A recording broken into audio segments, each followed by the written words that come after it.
Saludamos a los hermanos con la paz del Señor. En tomar su asiento. Para hacer un poco el repaso de lo que veníamos viendo el martes pasado, hoy tenía que venir en Mateo, pero estaba un poco descompuesto, tuve un poco de fiebre, y creía que se iba a recuperar, pero todavía no se sentía bien. Así que también acuérdense de sus oraciones. El hermano Esteban no sabía si tenía 20 o qué estaba viendo la película. Pero sabemos que a veces con el invierno vienen muchas pestilencias y enfermedades. Hay muchos hermanos con gripe, algunos con neumonía y así, dolores de garganta, muchas cosas. Por eso, si hoy estamos aquí, es para orar. Para orar. Gracias a Dios está Laura, Mario Velar nos comentó que todos ellos también estuvieron pasando por una gripe, y gracias a Dios por eso. Y ya está mejor. También el hermano Juan, hoy está con nosotros, el otro día también, está un poco con todo, y gracias a Dios que está nuestro hermano Juan. Bien, estábamos hablando un poco sobre la salvación, la soteriología, que es el estudio de la salvación. Habíamos visto en la última parte, ese cuadro que ustedes están viendo allí, acerca de los sufrimientos del Salvador. Y nos muestra el versículo del libro de Hebreos, de esos 4 aspectos del sufrimiento en la vida de Jesús: la tentación, que Cristo fue tentado para socorrer a todos los que son tentados, hecho semejante a todos, a los hombres, salvo en el pecado. Él fue hecho todo semejante a nosotros, pero salvo en que Él no tuvo participación con el pecado. Jesús no tuvo pecado. Eso en cuanto a la tentación, fue tentado en toda la debilidad. ¿Se acuerdan que el martes pasado hablamos acerca de las tentaciones que sufrió Adán? Y que Jesús es el segundo Adán, que el apóstol Pablo lo describe, que vino para resistir a las mismas tentaciones que el primer Adán no pudo soportar. Entonces Jesús venció la tentación. Por eso los evangelios relatan en su primera parte, como Mateo, allí relata esa parte de la tentación de Jesús, y Pablo después lo toma y da una explicación ampliada de que Jesús es el segundo Adán.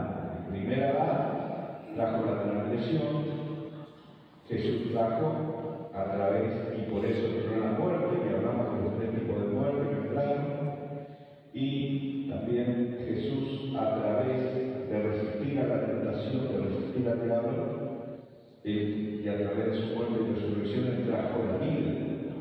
Amén. También habla de su santidad, que el pecado no afectó a Cristo, sin embargo, él fue hecho pecado, como dice 2 Corintios 5:21, la realidad del pecado, su manifestación y consecuencia tuvieron que producir en Jesús un profundo sufrimiento a causa de esa santidad absoluta. Su compasión, Jesús se compadeció de nosotros, forma parte del amor de la gracia de Dios. Cristo sentía una profunda compasión por la situación de los hombres y también su presciencia. Jesús le decía a sus discípulos que el Hijo del Hombre será entregado en manos de los hombres y le matarán, pero después de muerto resucitará al tercer día. Entonces eso dijimos que era la presciencia de Dios. Jesús conocía el plan de Dios, el plan de salvación que Dios había trazado. Él no lo conocía a Jesús por la Escritura. Él escudriñaba la Escritura y sabía que lo que la Escritura hablaba acerca de él se iba a llegar a su cumplimiento y seguirá en su cumplimiento. Porque esta obra no se termina por ahora, sigue su proceso. En el libro Apocalipsis sigue dando los detalles acerca de la culminación de los tiempos.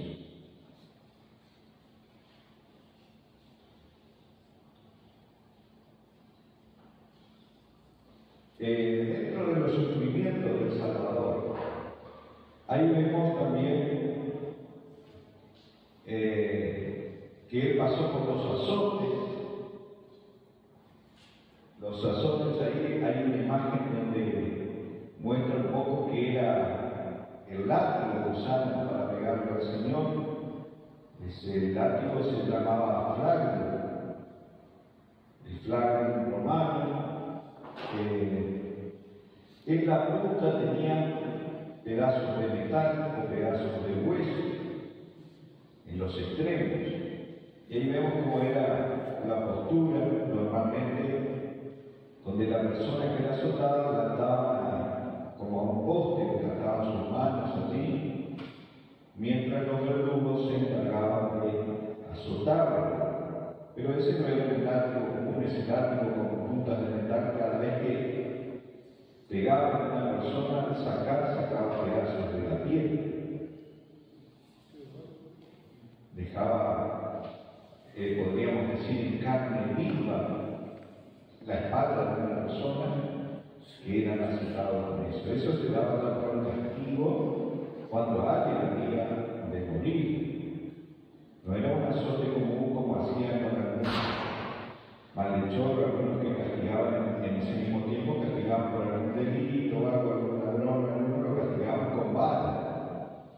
Por algún delito usaban una vara. No, esto, el látigo romano, esto era para alguien que estaba sentenciado a muerte. Por eso dice Juan que el Verbo fue hecho carne y habitó con nosotros. La angustia de Jesús que él pasó allí en Getsemaní tiene la estrecha relación con el pecado del hombre, porque la Biblia nos dice que Jehová quiso quebrantarlo, sujetándolo al padecimiento, dice el profeta Isaías, cuando haya puesto su vida en expiación por el pecado, verá el linaje, vivirá por largos días, y la voluntad de Jehová será en su mano prosperada. Isaías 53:10 nos habla, Isaías 53:10, de ese padecimiento que Dios quiso quebrantar. Entonces, en ese huerto de Getsemaní era un molino de aceite. En la antigüedad era un lugar donde se sacaba el aceite. De allí había una prensa de aceite. Las prensas de aceite que se usaba el aceite no era el aceite como hoy lo tiene. Se sacaba de los olivares. Para entender la aceituna que nosotros conocemos, sacaban de los olivos, llevaban, se ponían en bolsas o redes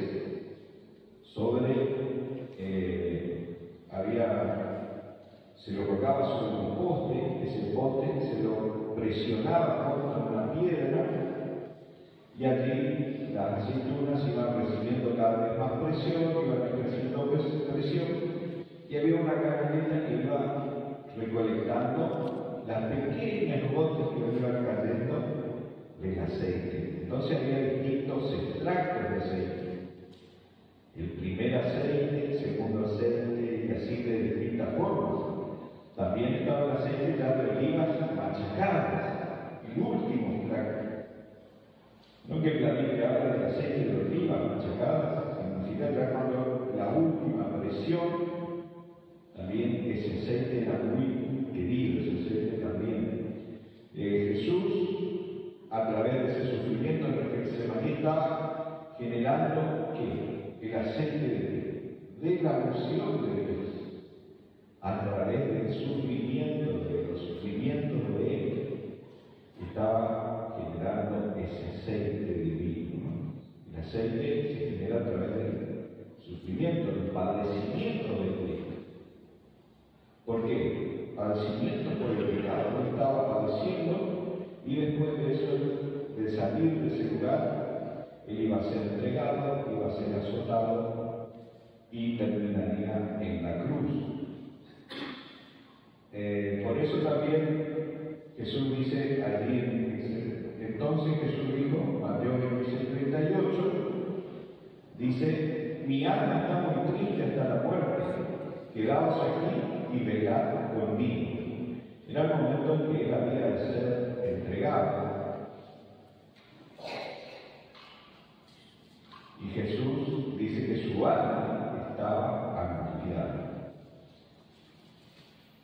Eso nos dice Mateo 26, era el momento porque a causa de la presión que él sentía, así como en ese lugar no era casualidad el lugar donde él estaba, que siempre se movió aceite allí con piedras, se presionó, él estaba también en un simbolismo soportando toda la presión.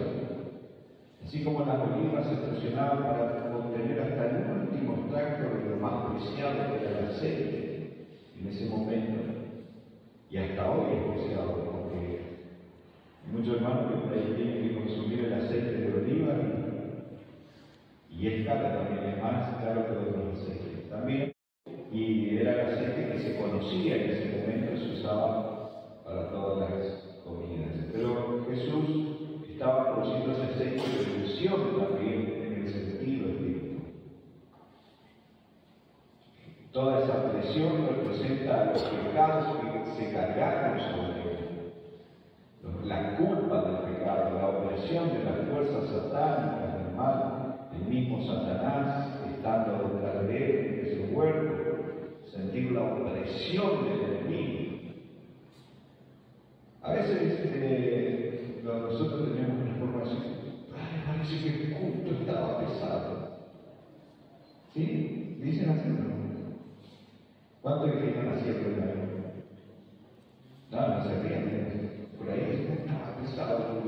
A veces se siente como una opresión, porque a veces es un culto público y se uno todo viene con alegría, hay gente que viene cargada, hay gente incrédula, hay gente, que el culto está pesado. ¿Por qué? Porque viene con distintos espíritus, viene una persona que tal vez el enemigo lo tenía atormentado, estaba queriendo quitarse la vida y viene a la iglesia en busca de Dios, porque tenía en mente, pero dice, voy a ir a la iglesia, porque y todos vienen esos espíritus, están ahí ejerciendo presión. Por eso nosotros siempre tenemos que orar para dirigir, para lo que sea. Esa presión es la que sentía Jesús. Y así también la iglesia siente esa presión. ¿Por qué? Porque hay algo que se está generando para poder salvar un alma. Hay un alma que está en riesgo, que tal vez dijo, voy a ir a la iglesia y si no pasa nada, me voy. Y quiere terminar con sus días, pero vino por primera vez y Dios lo salvó y había una presión y opresión. Así que imagínense la opresión que sentía Jesús en el huerto de Getsemaní, el estrés, se diría también en forma médica, el estrés que estaba sufriendo, que sus gotas su sudor fue como grandes gotas de sangre, de tanto estrés. Parecía que él sudaba, sudores como gotas de sangre, de tanta opresión demoníaca, de tanta opresión de los pecados, de tanta carga sobre sí mismo y del estrés que pasaba y de saber que le esperaba la muerte, le esperaban estos azotes que iban a hacer con él lo que quisieran y después terminar en la cruz. Jesús lo sabía porque por su presciencia. Pero sin embargo él estaba en un cuerpo de hombre, como cualquiera de nosotros. Lo que él sentía lo sentiría cualquiera de nosotros. Si nos dieran con un látigo humano, él iba a sufrir todo lo que cualquier hombre natural pudiera haber sufrido en ese momento. Y esa opresión estaba soportando para que el plan de salvación se pudiera completar. Los que eran condenados a esa exageración sufrían una tremenda paliza, como vemos ahí en el dibujo, que están pegando los verdugos, y esos elementos metálicos o hueso es lo que usó Pilato. Después también a él le pusieron la corona de espinas, esa corona de espinas también que pusieron sobre su sien y le golpearon con palo sobre las cabezas, hasta cubrir todos sus rastros de sangre. También los soldados se le burlaban y lo vistieron con un manto de púrpura. Un manto de púrpura, ¿no? Dice Juan 19:12, que fue un manto de púrpura que pusieron en Jesús. Y Pilato lo sacó afuera de la muchedumbre y dijo algo muy impactante que siempre recordamos: he aquí el hombre. Jesús señalaba como mirar al hombre.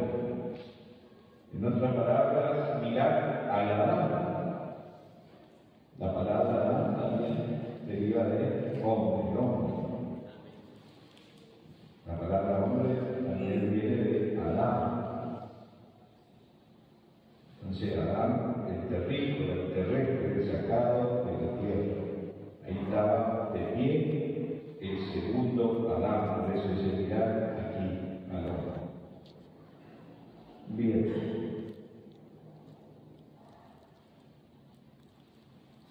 Ahí está la corona de espinas, esa es una forma de corona, esa imagen. ¿Alguien se hizo alguna vez con una espina? ¿Alguno cayó aquí para ayudar a una tuna? Y son espinitas chiquitas de esa tuna, pero esa clase de espinas son terribles. Uno se pica con una de las naranjas, de las naranjas hay una espina así encima de la árbol. Yo era chico y creí que eran dulces, y dice, no, ¿qué? Y encima de la naranja. Pero también las naranjas tienen una espina. Bueno, esas son otras clases de espinas también que causan un dolor terrible. Que hay también otro tipo de corona que pudieron haber formado en ese momento, esa es un poco más rellena, lo que era más, sí, para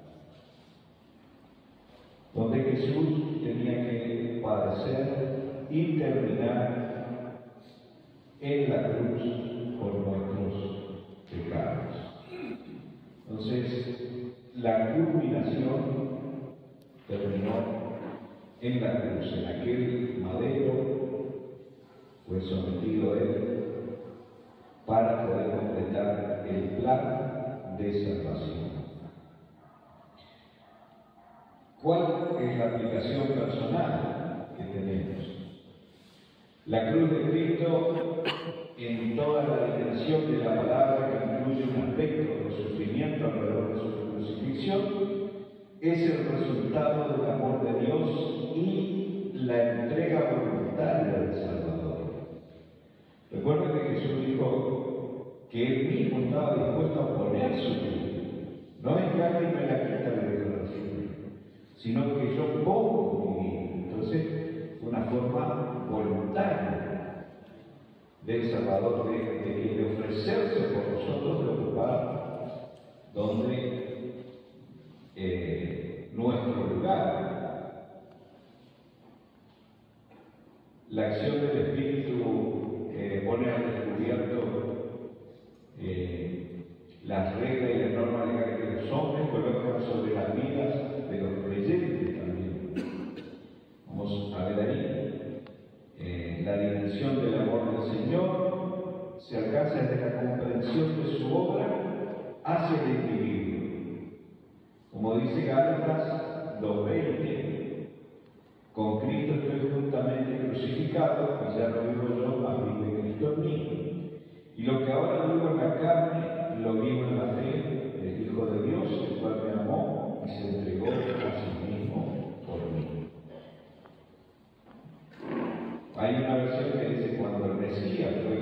crucificado, mi soberbio ego ya no vive más. Y ahora el Mesías vive en mí. Y la vida que ahora vivo en la carne la vivo por fe en el Hijo de Dios. ¿Vieron cómo cambia por ahí otra versión?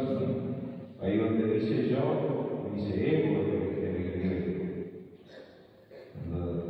La traducción griega para yo es ego. Ego es la palabra que se tradujo como yo. El ego es el centro, a veces, de una persona. Cuando la persona hace de él mismo el centro de todas las cosas, y él no es el centro de todas las cosas, nosotros que decimos, ¿qué egoísta? Bueno, decimos así. ¿Por qué? Porque hace de su ego, lo exalta su ego. El ego es el yo. En castellano, su yo quiere exaltarlo siempre, quiere sobresalir. Y siente a veces que él es el centro de todo y que es lo más importante, que lo demás no importa. Entonces, cuando lo demás no importa, decimos que egoísta. Pero el soberbio ego fue crucificado. Dijo el apóstol Pablo, mi ego quedó en la cruz. Ya no vive más el ego, mi soberbio, entonces fue crucificado. Ahora el Mesías vive en mí. Ante el amor demostrado, solo cabe una forma de expresar la gratitud. Así que, hermanos, os ruego, dice Pablo, por la misericordia de Dios, que presentéis vuestros cuerpos en sacrificio vivo, santo, agradable a Dios, que es vuestro culto racional. Nuestro cuerpo presentado en sacrificio vivo, que es nuestro culto racional, agradable a Dios. Y hay cosas que nosotros a veces hacemos, tenemos que hacer ese sacrificio a veces. Porque a todos nos cuesta hacer, a la carne le cuesta hacer la obra de Dios. Si uno le da lugar a la carne, capaz estaría sentado mirando una novela en esta hora, ¿no? Pero si estamos aquí hoy, todo este grupo, es porque usted tiene ganas de recibir de Dios y tiene que saber cuál es el alimento espiritual. Porque un día usted también fue crucificado con Cristo y también hace un sacrificio vivo delante de Dios. Aún la alabanza, dice que la alabanza tiene que ser un sacrificio de alabanza. Entonces cuesta alabar a Dios también, lleva un costo, es un precio que uno tiene que pagar para servir a Dios. Cada actividad que uno hace para Dios tiene que hacerlo de una manera lo mejor posible. Lo mejor posible. Por eso la Biblia nos habla siempre de algún sacrificio. Hay cosas que debemos sacrificar para hacer la obra de Dios. Muchos de nosotros estamos dejando el tiempo, a veces de nosotros estar con la familia, de estar por ahí en algún lugar, de estar paseando por ahí, pero sin embargo entendemos que alguien pagó un precio mayor que nosotros. Que nosotros nunca vamos a poder igualar ese gran amor.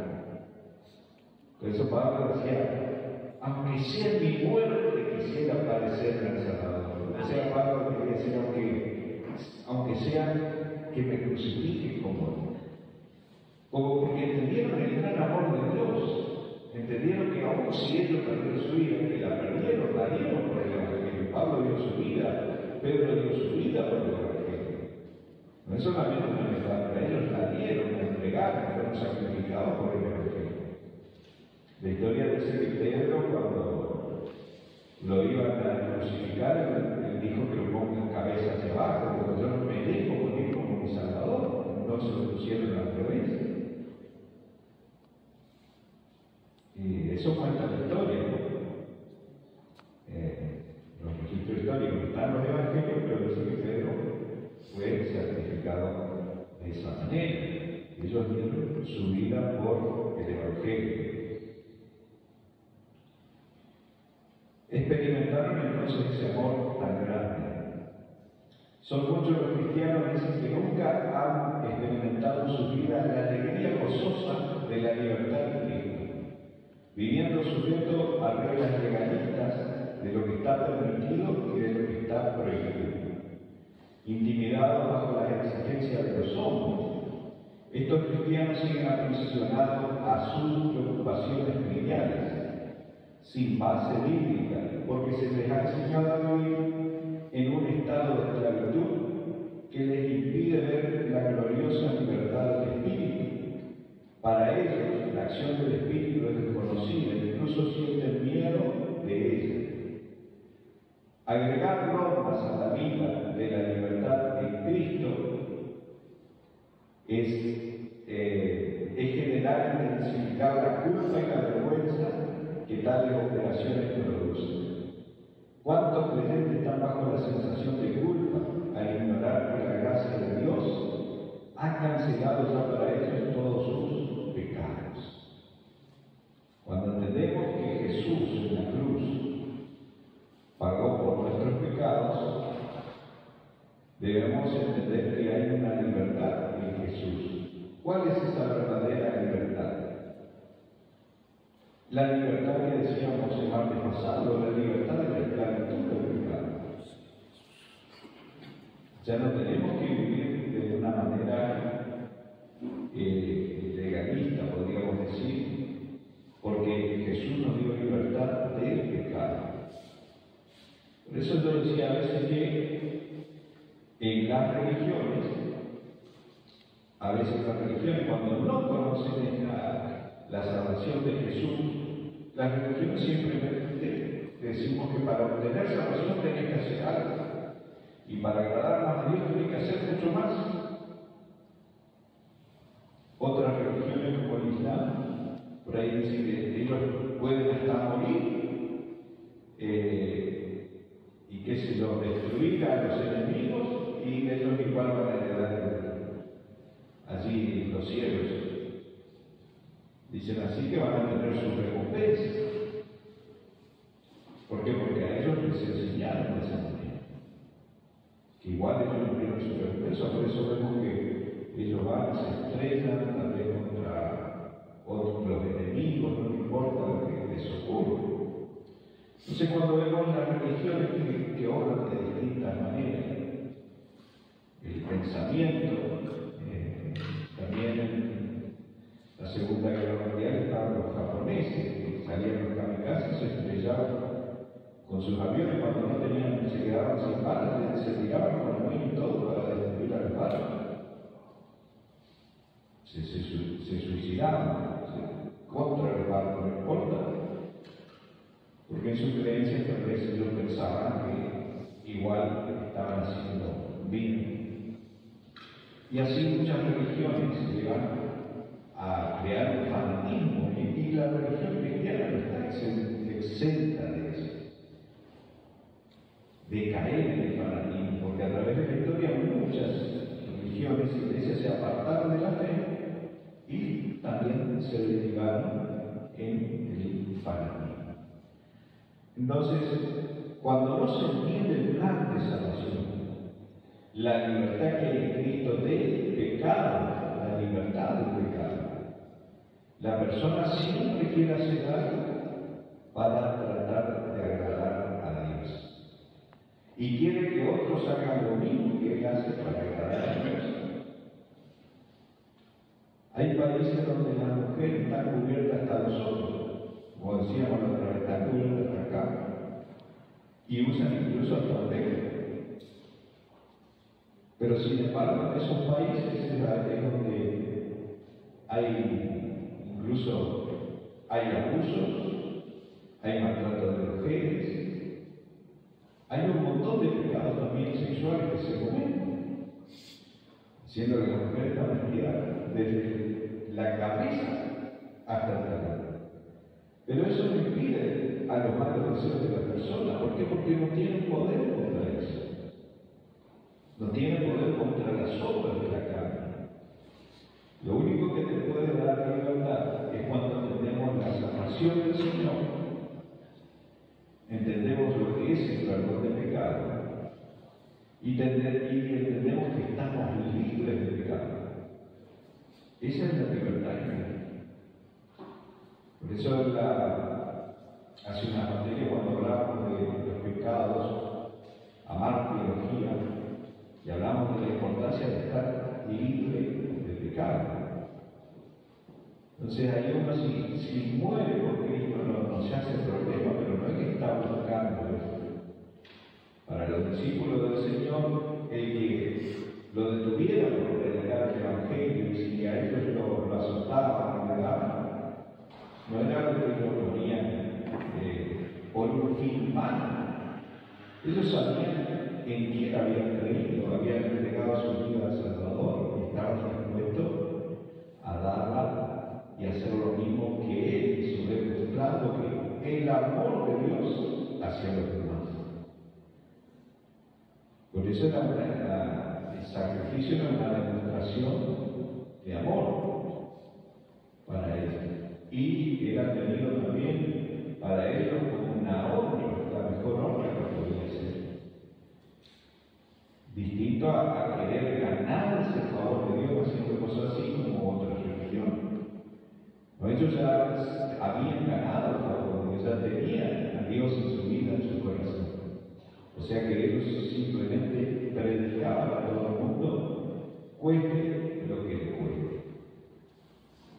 Hoy hay países que predicar y hablar de la salvación son una sentencia. En Corea del Norte hay personas que le dieron como 8 años de cárcel por encontrarlo con una Biblia predicándole a otros.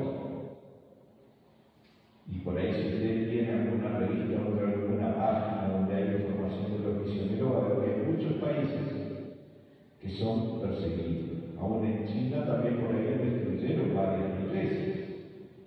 O sea, no es tanto como era antes, ahí hay persecuciones. Nosotros que hoy que venimos al culto, que bueno, hice un poquito de frío, no sé si voy a ir, pero hay personas, otros hermanos, que entendieron esta salvación tan grande y están metidos en el sótano, tal vez hablando bajito entre las calles, con señas, con algo, para saber dónde encontrarse, en qué lugar recurrir ocultamente para leer la Biblia y hacer una oración. Eso que nosotros podemos hacer hoy libremente, para ellos es un delito que pueden ser azotados, pueden ser torturados, pueden ser presos, pueden ir presos y le pueden quitar su vida. Por eso es importante entender la libertad que tenemos en Cristo, pero del pecado que nos asedia. Entonces, la sanidad que tenemos a través de la cruz, conforme al Espíritu Santo, no es un asunto de un esfuerzo humano, sino de una dependencia de Dios.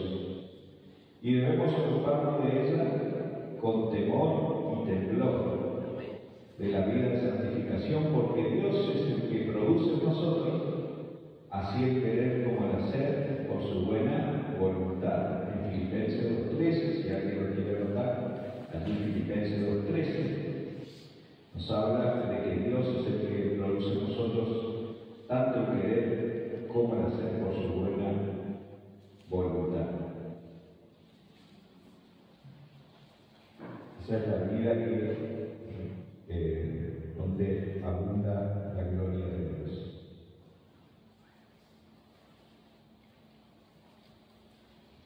Ahí vamos a ver un poco la obra de la salvación, una misma y única obra de salvación. Primeramente, todo lo que está relacionado con el pecado. La redención es una operación de gracia destinada a la salvación de los perdidos, haciendo reversible la perdición a causa del pecado. Jesús vino para deshacer la obra del pecado y sus consecuentes manifestaciones. El pecado afecta 4 aspectos de la relación con Dios. Primero, porque el pecado es una rebeldía y un menosprecio a la santidad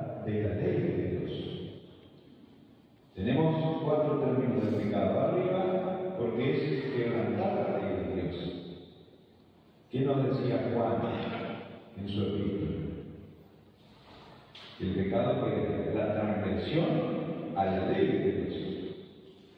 Todo pecado es transgresión a la Torá, a la ley del Señor. Ese es el primer punto. Y para eso necesitamos que la propiciación de nuestros pecados. Para librarnos necesitamos que nuestros pecados sean cubiertos, porque hemos quebrantado la ley de Dios, hemos transgredido, y ante la transgresión, cuando hablamos de los pecados de muerte, no había una solución, no había un sacrificio que diga, bueno, voy a ofrecer todo lo que becerros por la transgresión. Por eso yo expliqué en la última, antes que hablamos sobre el pecado, que si a David le llegaba un testigo y lo hubiesen visto, él podría haber sido apedreado. David hizo todo lo oculto, nadie sabía, pero el profeta sacó toda la luz. Pero si hubiese habido un testigo, él, aún siendo rey con el pueblo, lo podría haber apedreado.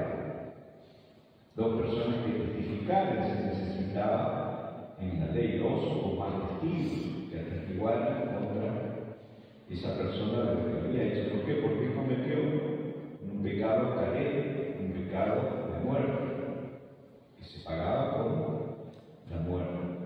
Entonces, él había cometido había planeado un asesinato, porque Dios lo culpó a él.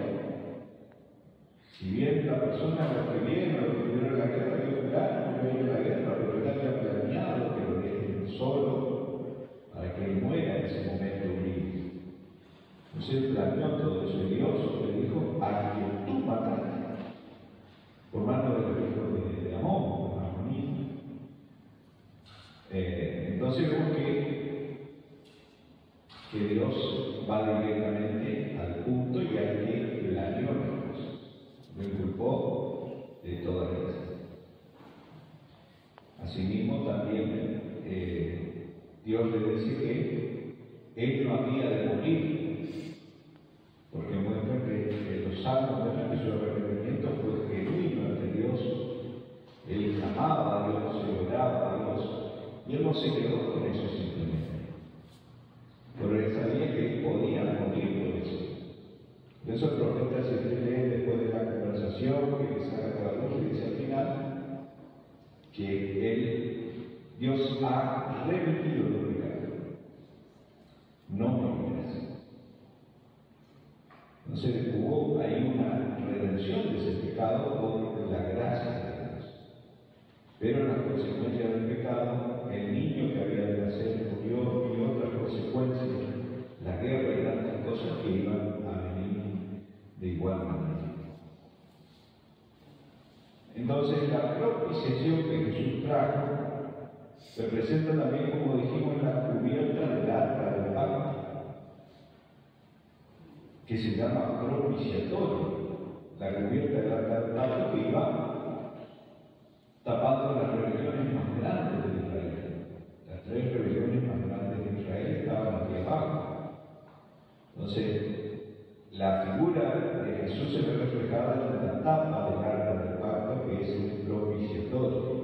Él cubrió nuestros pecados de una forma, esos pecados que la ley no podía cubrir. No había un método de expiar, no había una forma de expiar. Por eso dice la Biblia: Él es la propiciación de nuestros pecados.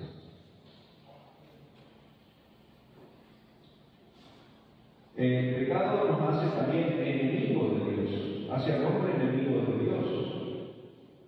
Y por ser enemigos de Dios necesitamos otro proceso dentro de la obra de la salvación. Primero necesitábamos una propiciación, que alguien establezca, que alguien cubra nuestros pecados, que alguien sepulte nuestros pecados. Entonces, ante el quebrantamiento de la ley de Dios, Jesús es la propiciación. Con su obra fue propicio para darle solución al tema del pecado. Como también estábamos hechos enemigos de Dios, necesitamos la reconciliación. La reconciliación. Necesitamos reconciliarnos con Dios. El pecado nos esclaviza. Y como el pecado nos esclaviza, necesitamos una redención. Primero tenemos que ser reconciliados con Dios. ¿Por qué reconciliados? Porque Dios está airado por los enemigos, está airado por los pecadores.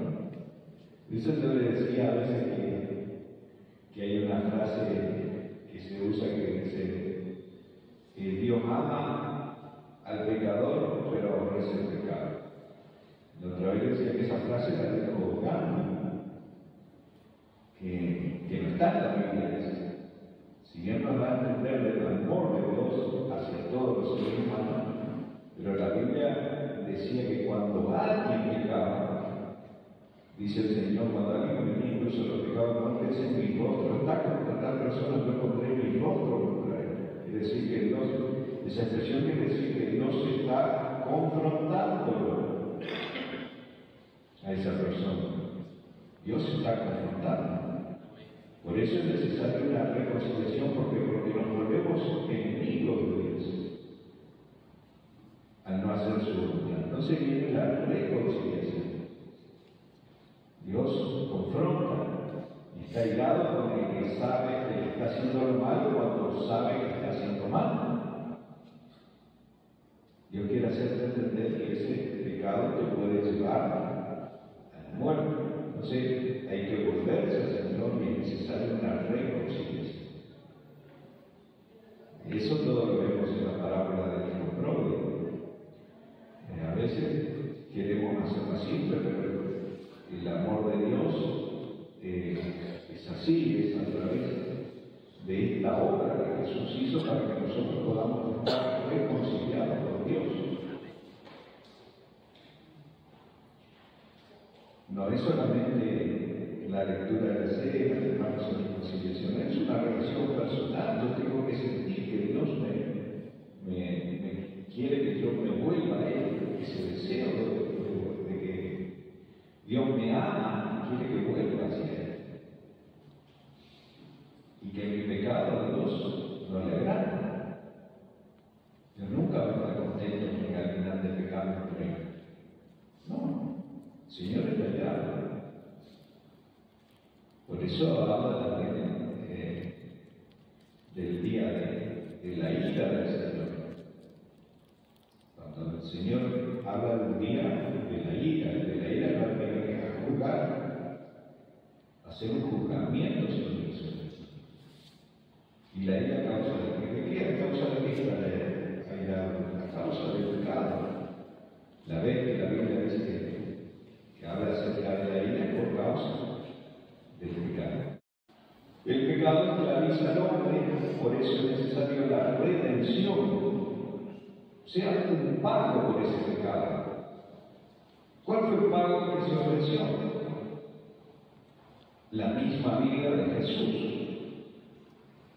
Se pagó por Jesús 30 monedas de plata, como la plata representa la redención. La redención del pecado. El pecado contamina al hombre. Espiritualmente es una contaminación delante de Dios. Por eso la Biblia nos dice también que presentemos nuestras manos santas, levantemos manos santas delante de Dios. La redención es el pago que Jesús hizo por nosotros. A través de su muerte tenemos redención. Él pagó nuestro lugar. Si cometimos pecado de muerte, la paga del pecado es la muerte. Y la dádiva de Dios es vida eterna en Cristo Jesús. Pero siempre ponemos este ejemplo. Nosotros estamos delante del juez. Y el juez, si tiene que juzgarnos por nuestro pecado, no nos puede dejar de ir. Alguien tiene que pagar. Jesús, como vimos en el sufrimiento ofreció a sí mismo voluntariamente para que nosotros quedemos libres de esa maldición del pecado. Y hoy podamos tener esa salvación, esa redención de saber que Él pagó por nosotros. Eso se llama redención, libre de la esclavitud, que el pecado ya no me puede dominar a mí. En el creyente tiene que ser una excepción, no puede dominar. Los pecados tienen que ser excepción, no pueden dominar su vida, no pueden controlar su vida. Dios le habló claro a Caín y le dijo: ¿por qué te decayó tu semblante? ¿Por qué estás así, como enojado? ¿Qué es lo que está pasando? Le dice Dios. Y Caín trata de evitar esa conversación. Y Dios le dice: mira que el pecado está a la puerta. Si tú no lo gobiernas, Él te controlará. Da a entender también que es como una bestia salvaje el pecado. Que si uno no lo controla, no lo domina, te dominará. No vas a poder controlarlo. Dice Caín, no hizo caso a la voz de Dios. Dios le avisó del peligro y terminó siendo dominado por el pecado y quitándole la vida a su propio hermano. Pero Dios le había advertido que el pecado estaba allí a la puerta, como una bestia salvaje que estaba por salir a atacarlo. Entonces, eso esclaviza al hombre. La única forma es la redención. Jesús, la obra de la salvación, incluye la redención, lo contamina espiritualmente para hacer las cosas santas. Por eso los sumos sacerdotes no podían tocar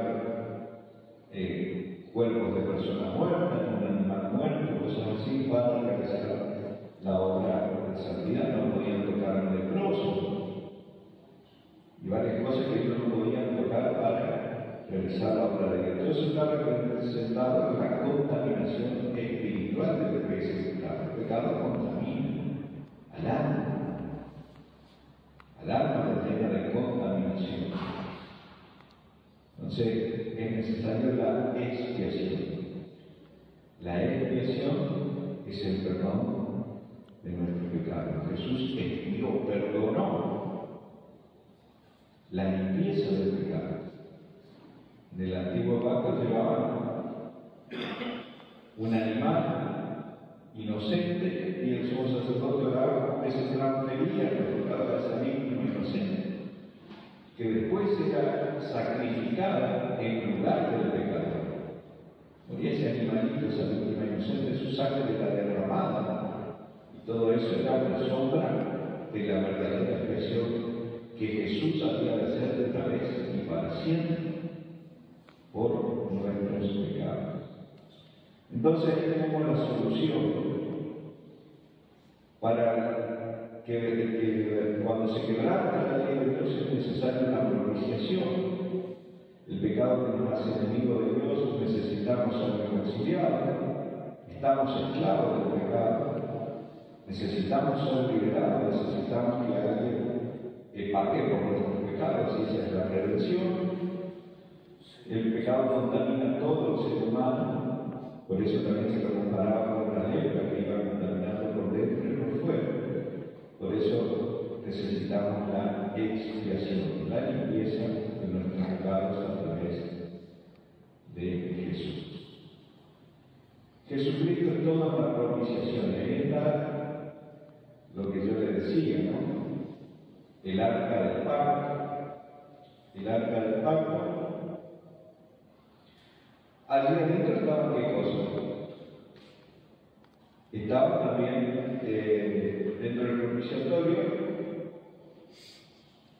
estaban tres elementos importantes.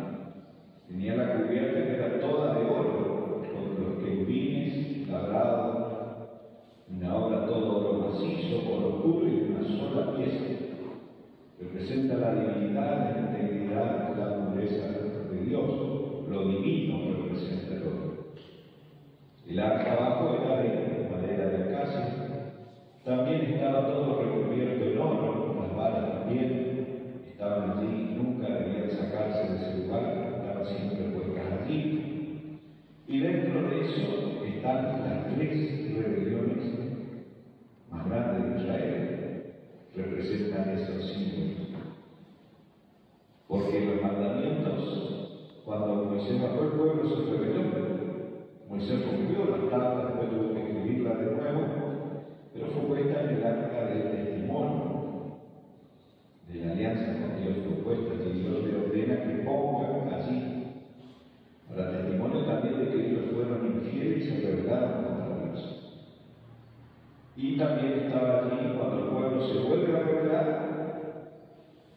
y dice: nos trajiste a morir de hambre en el desierto, nos sacaste para que vivamos en el desierto. Dios envía el maná y los alimentó con ese pan que descendía del cielo. Pero también Dios le dice a Moisés: tomarás una vasija con maná y la pondrás en el arca del pacto. ¿Por qué? Para recordar la rebelión de ellos, para que sepan que aquí quedaba la rebelión. El pueblo siguió rebelde también. Después el pueblo se levanta también en rebeldía contra Aarón y Moisés. Le dicen: a ustedes, hermanos, se creen que Dios los escogió. Nosotros podemos ser también, cada una de las tribus puede ser sacerdote de Dios. Y cuestionan la autoridad que Dios le dio a Moisés y Aarón. Dios no puede escoger a cualquiera de nosotros. Entonces se levantaron, se rebelaron y querían ellos también tener esa autoridad. Moisés no lo olvida y fue y consultó a Jehová y oró por ese asunto. Y la Biblia dice que la tierra se abrió y tragó por ella a sus seguidores. Y el pueblo que se fue contento, ¿no? Más rebelde se puso. Más rebelde se puso todavía. Hasta que al otro día hablan y dice que venga cada jefe de cada tribu, traiga su báculo, que era el símbolo de la autoridad del jefe de la tribu. Vinieron todos, cada jefe tenía una vara, y en esa vara estaba su nombre. Entonces fueron y lo plantaron dentro del tabernáculo de reunión. Y la Biblia, y Moisés dijo: así dijo el Señor, la vara que reverdeciere es la vara que Jehová ha de escoger. Y el pueblo al otro día vino todo para el puerto, y cuando vieron, dice que la única vara era la vara de Aarón, había reverdecido y dio frutos y dio almendras. Y allí, cuando el pueblo vio eso, ellos decían, se fueron cada cual a su tienda y no cuestionaron más a Dios, pero Dios dijo: guardarás la vara de Aarón, porque es otra rebelión que queda ahí guardada también. Guardarás para testimonio en ese lugar, y allí pondrás la tapa. O sea, la tapa del propiciatorio cubría las rebeliones más grandes de Israel. Entonces nos muestra que los que viven allí están mirando hacia la tapa, porque es como semejante a los ángeles que miran desde el cielo, mirando al sacrificio que Jesús hizo en la cruz. Los que miran los ángeles alegaban de caer en el mundo. Ellos miraban, mirando desde el cielo, como adorando al propiciatorio. Esa tapa representa la vida de Jesús que cubre todas las rebeliones.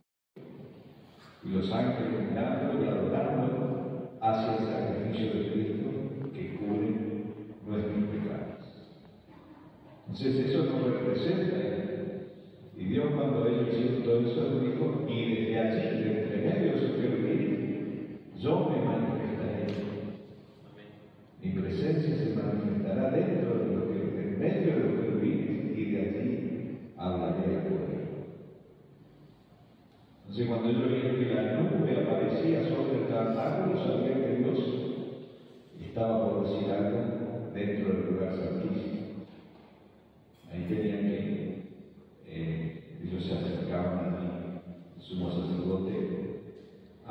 de Dios estaba presente.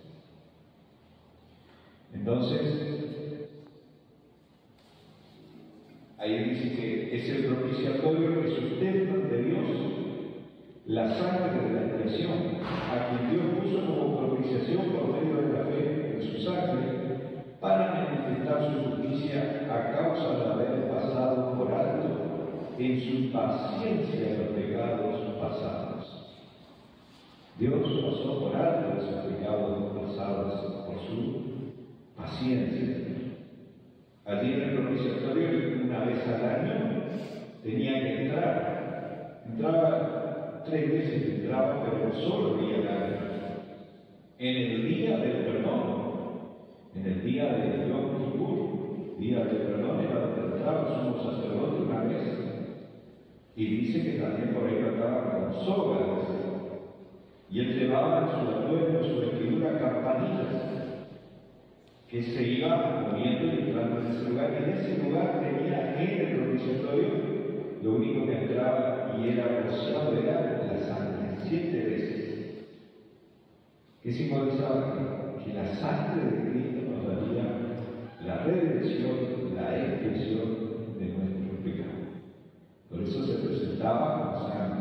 Y el libro de los Hebreos nos aclara diciendo que los sumos sacerdotes entraban con sangre ajena de algún animal, de un cordero inocente, sangre como de macho cabrío, de un cordero inocente, entraban a ese lugar. Pero Jesús entró una vez y para siempre. ¿En dónde entró? En el santuario celestial, en los cielos. No con sangre ajena como el sumo sacerdote terrenal, sino con su propia sangre se presentó delante de Dios para hacer expiación de una vez y para siempre. Por eso Jesús tiene que ser Dios y tiene que ser eterno, para que el pecado pueda ser perdonado eternamente, mi pecado, para que puedan ser perdonados mi pecado pasado, mi pecado presente y mi pecado futuro. Entonces Jesús es una persona cósmica, una persona celestial, no es una persona humana simplemente. Él es 100% Dios y él es 100% hombre, pero él entró en el santuario celestial, allí en los cielos, dice el libro de Hebreos. Se presentó una vez y para siempre para ponerle fin al tema del pecado, para tener una victoria eterna sobre el pecado. Y eso es lo que sostenemos. Por eso tenemos que entender no solo perdonar mi pecado pasado, sino perdona mi presente y perdonará mis futuros.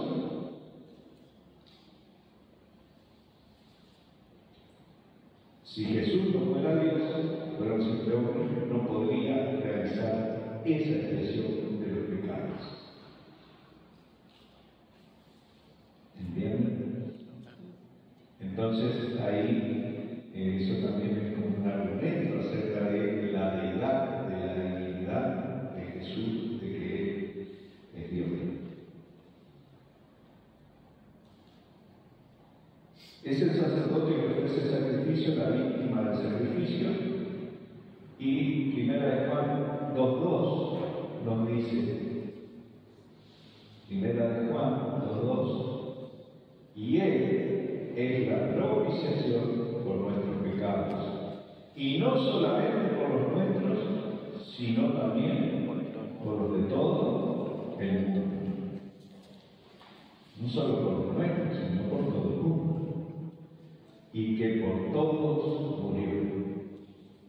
Entonces, él entró en el celestial. Moisés, ¿qué hizo acá en la tierra? Dios le dijo, lo que viste allá en el cielo, hacelo acá en la tierra. Entonces Moisés trató vio los planos de cómo era allá el santuario celestial, en el cielo. Allá donde los ángeles llevan el incensario, que son las oraciones de los santos. Hay un incensario de oro, donde Juan en el libro de Apocalipsis dice, y un ángel oraba con un incensario en la mano, y dice, estas son las oraciones de los santos. El incensario estaba antes del velo de donde estaba la presencia de Dios. Allí en el celestial está la presencia de Dios. Entonces Moisés trató de representar lo que había visto en el cielo y lo hizo en la tierra. ¿Cómo era la adoración acá? Él hizo una representación para que se adore a Dios de esa manera.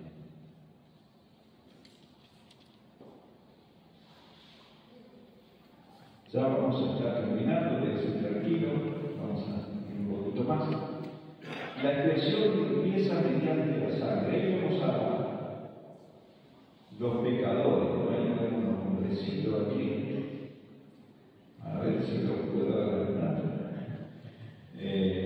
Ahí está, primero está la avaricia. A ver. Ahí están los pecadores. Avaricia. Después dice envidia, gula, ira. Pereza, soberbia. Todos allí los dibujitos de los pecadores, ¿no? Unos besitos que representan todos esos pecados, representan los pecados capitales, como conocen el mundo.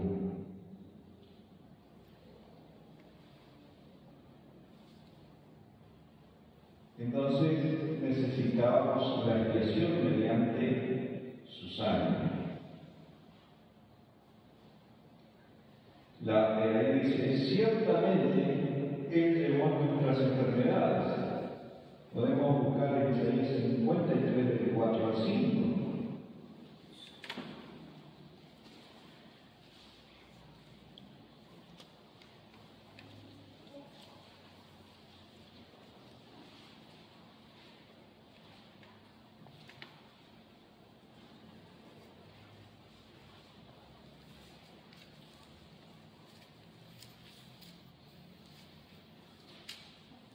Que dice, ciertamente llevó nuestras enfermedades, sufrió nuestros dolores, y nosotros le tuvimos por azotado, por herido de Dios y abatido, mas Él herido fue por nuestras rebeliones, molido por nuestros pecados, el castigo de nuestra paz fue sobre Él, y por su llaga fuimos nosotros curados. No hay ningún personaje en la historia de Israel que haya cumplido ese versículo, salvo Jesús. No va a encontrar otro. El sacrificio de Cristo en la cruz es primeramente la provisión del amor de Dios.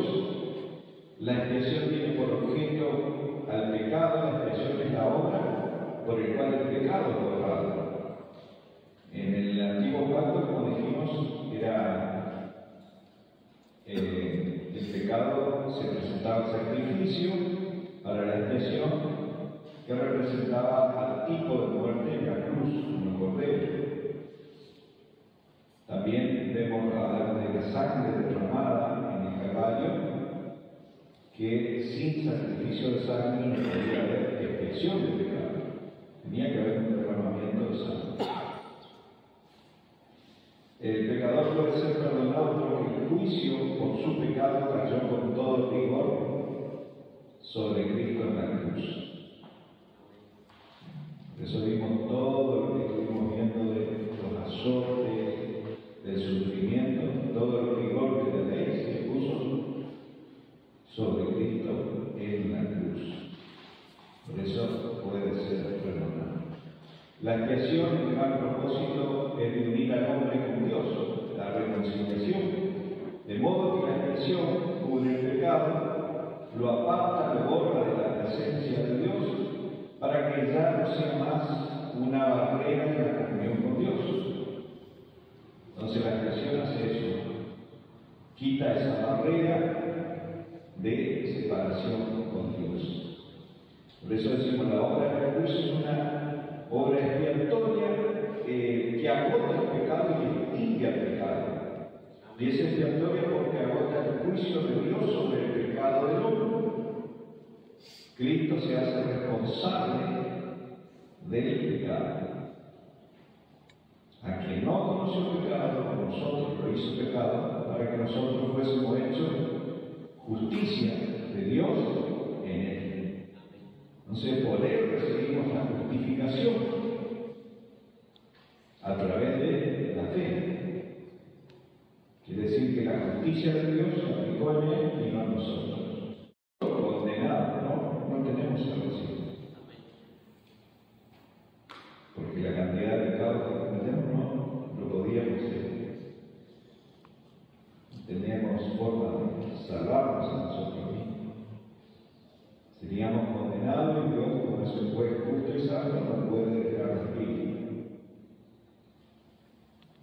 Como decimos, si alguien mata a una persona y el juez le dice, bueno, anda tranquilo a tu casa, no sería un juez justo. Ni acá, menos Dios. Dios es justo y santo. No puede dejar libre, alguien tiene que pagar por ese pecado. Y esa culpa se ejecutó sobre Jesús. Porque él sufrió en lugar de él culpable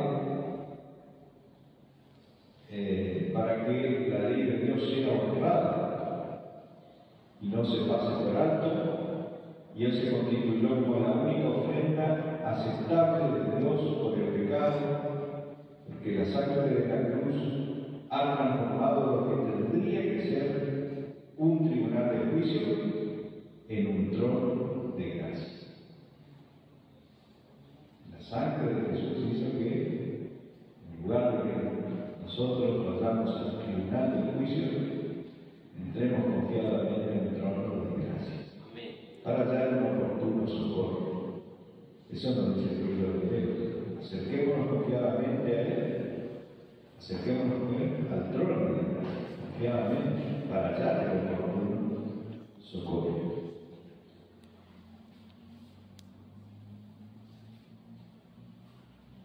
Entonces, con esto vamos a estar terminando por hoy. Quedan algunas, pero vamos a estar terminando con este. La reconciliación fue restablecer las relaciones entre Dios y el hombre. Ese capítulo lo vimos también en otra diapositiva. El hombre de un lado, el abismo de separación a causa del pecado, y Dios del otro lado. Lo que nos separa de Dios es ese abismo, que se llama pecado. Cuando el hombre pecó, murió espiritualmente. Hubo una separación con Dios a causa del pecado. Acuérdense siempre de los tres tipos de muerte. Entonces allí quedamos separados de Dios. Pero la salvación, la obra de la cruz, ¿qué logró? Logró algo importante. Fíjense cómo ahí ponemos la cruz y podemos acercarnos nuevamente a Dios. El hombre puede acercarse a un Dios santo. La cruz cubrió el pecado que nos separaba delante de Dios. Por eso dice, se rasga el velo cuando el muere y queda abierto el acceso a la presencia de Dios. Por eso cuando estamos reconciliados, cuando oramos, cuando clamamos a Dios, podemos sentir que su presencia está cerca. Su presencia está cerca de nosotros. A través de la cruz que hizo el puente que nos separaba de Dios. Ahí se tapó el pecado y el hombrecito pudo cruzar del otro lado y acercarse a Dios. Nos podemos acercar a Él. El velo rasgado que representa el acceso a la presencia de Dios, que antes estaba velado. Estaba tapada, no se podía acercar. Solo el sumo sacerdote podía entrar una vez. Pero cuando Jesús murió, la señal más grande que tuvieron, el velo rasgado, y no era un velo, era muy alto, era algo altísimo. No sé cuánto, no recuerdo bien cuántos metros, pero mucho más alto que el templo era el velo. Y fue rasgado de arriba hacia abajo, quedó abierta hacia el lugar santísimo, la presencia de Dios. Amén. Amén. Porque siendo enemigos fuimos reconciliados con Dios por la muerte de su Hijo, mucho más estando reconciliados, seremos salvos por su vida. La reconciliación tiene que ver entonces con el restablecimiento de las relaciones de nosotros que estábamos en enemistad. La enemistad anterior hacía una gran separación, pero vemos que el sujeto de reconciliación no es el hombre, sino es Dios mismo, a través de su Hijo.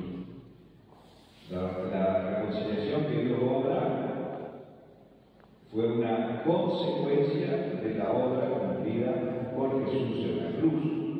Es un don de Dios dirigido al pecador. Por eso dijimos que seremos salvos también por su vida. Si estando reconciliados, seremos salvos por su vida. Entonces, la base de la reconciliación es la muerte de Cristo, que cancela la deuda de los delitos humanos, rehabilita al pecador. Y nos dice 2 Corintios 5:19, si algún hermano puede leer ese versículo.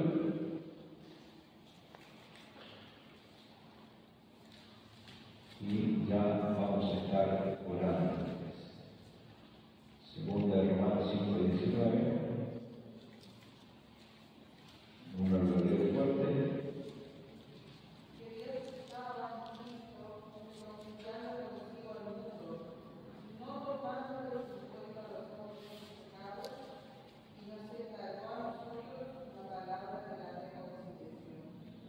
Y no se encargó a nosotros. Primero, no tomando en cuenta los hombres sus pecados, nos encargó a nosotros, dice la palabra de reconciliación. La obra de Cristo borró la enemistad que había con Dios. Por eso Él trató con el pecado y en la cruz ha juzgado al pecado. Cristo hizo sacrificio a las demandas de un Dios santo en relación al pecado. Entonces la demanda que se necesitaba para cubrir la paga del pecado era la muerte, y por eso Jesús tuvo que morir. Y es también algo más, hay una relación más profunda también que esa, sino que trata de todo el amor y la relación entre el Mesías y su pueblo, entre el Mesías y su novio. En el sentido de que Jesús es el novio y la iglesia es la novia del Cordero, que Él muere por su novio y muere por amor. Ese también es un misterio, que dice el apóstol Pablo, grande es el misterio, pero yo lo digo entre Cristo y la iglesia. Cuando habla de matrimonio, ahí son palabras muy profundas que hay que examinarla con la lupa de Dios, hay que ir lentamente imaginando eso, porque es un misterio grande de la relación entre Jesús y la iglesia, ¿no? Para darle la libertad, para que quede limpio. Vamos a ponernos de pie,